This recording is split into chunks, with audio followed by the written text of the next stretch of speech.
Padri aliyepotea ndugu zangu ni padri wa Songea. Askofu Mkuu Renatus Mkwande wa Jimbo Kuu Katoliki Mwanza amesema hakuna taifa linalokosa watukutu, lakini watukutu hao hawapaswi kupotezwa, kutekwa au kuuawa, huku akisema amani haiwezi kupatikana pasipo na haki na wasiopenda haki ndio wanasababisha fujo.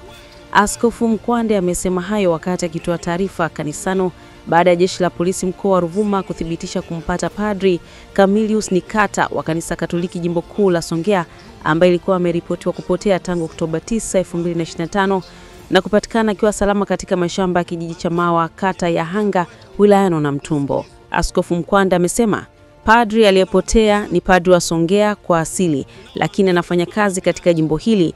Kwa muda huu ni padri wa Mwanza. Kama alishapanga kuacha upadri, mimi napaswa kujua. Mimi sijui, askofu wa Songea hajui. Watu wanasema alishaomba, hakusikilizwa. Mapadri hivi ukitaka kuacha upadri unasikilizwa? Si unaondoka zako? Badala ya kupata maneno ya kututia moyo tusikate tamaa, tunapewa maneno ya maudhi, tunaudhiwa. Tunapofungua parokia zetu hizi tusali tuombe amani na viongozi wetu watafute fursa ya kutia moyo na kulifariji taifa.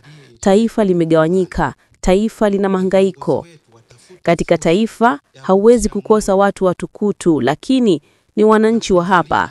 Utukutu wao sio wa kumpoteza wala kumteka au kumua. Leo tunatembea huko hatujaamini. Watanzania tulikuwa tunaheshimika katika ulimwengu. Wapo wanaoniuliza, sasa nyie mkiwa hivi tutakimbilia wapi? Hapa tunaanza kufanyiana hivyo sababu ya nini? Tatizo ni nini? Tunahitaji kweli amani, lakini tutambue kama tunaitafuta amani, lazima iwepo haki. Kuitafuta na kuipata amani pasipo haki ni uongo. Haki lazima iwepo ili tujue asiyeipenda haki ni nani. Huyo ndiye tutakayesema anasababisha fujo. Tumuombe Mungu atusaidie taifa letu liwe la haki ili tuipate amani tuliyokuwa tumeizoea, na amani itatufanya tuwe huru. Follow akaunti hii ili kupata updates zetu hapa Mpate MC.